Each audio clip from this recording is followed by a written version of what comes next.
دوستو بھائیو، اس کے بعد میرے آقا نے فرمایا مجھے پھر معراج کروایا گیا، ثم عرج بی الی السماء الدنیا، فرمایا ہمارا سفر معراج کا شروع ہوا، آسمان دنیا پر پہنچے۔ اللہ اکبر۔ دوستو اور بھائیو، ذرا احادیث کی روشنی میں دیکھیے یہ سفر کتنا ہے۔ یہ مسجد حرام سے مسجد اقصی تک ایک ماہ کی مسافت جانے کی، ایک ماہ کی واپس آنے کی، اور پھر یہ زمین سے آسمان دنیا 500 سال،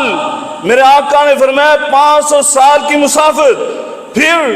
اس آسمان دنیا کی مٹائی وہ 500 سال کی، پھر آسمان دنیا سے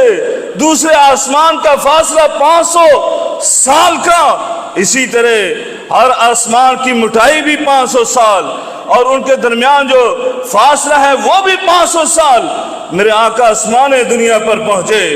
اور اپنے بابا آدم سے ملاقات کی، پھر دوسرے آسمان پر جناب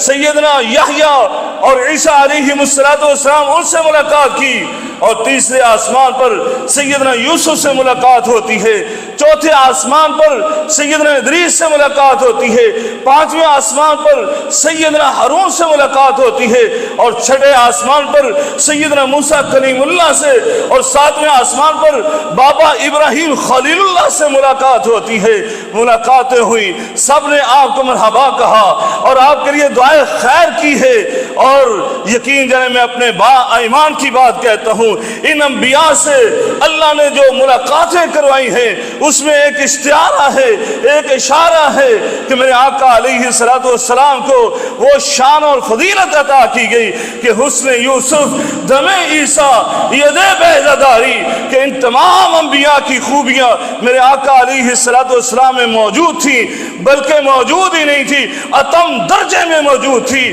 آپ جیسی اوصاف، آپ جیسی خوبیاں، آپ جیسی صفات کسی اور کے اندر موجود نہیں تھی۔ اس لیے فارسی کا شاعر کہتا ہے حسن یوسف دم عیسیٰ ید بیضداری، آنچے خوبا ہما دارن تو تنہا داری۔ فرمایا ان سارے اوصاف کا مجموعہ میرے آقا تھے، بلکہ آپ کے اندر تو ایسی صفات ہیں کہ جن کا کوئی مقابلہ نہیں کر سکتا۔ یہ اسی معجزے کو لے لے، سارے انبیاء کو اسراء و معراج کروایا گیا، لیکن سب کو معراج دنیا میں ہوئی۔ جناب ابراہیم خلیل اللہ کو معراج کائنات میں ہوئی، جناب موسیٰ کریم اللہ کو کوہ طور پر معراج ہوئی، اسی طرح سارے انبیاء کو اس روئے زمین پر معراج کروائی گئی۔ لیکن قربان ہو جائے میرے آقا، میرے پیر و مرشد جناب محمد رسول اللہ صلی اللہ علیہ وسلم پر کہ آپ کو معراج کروائی گئی تو آسمانوں کی معراج کروائی گئی، بلکہ سدرۃ المنتہا سے بھی آگے تک پہنچایا گیا۔ دوست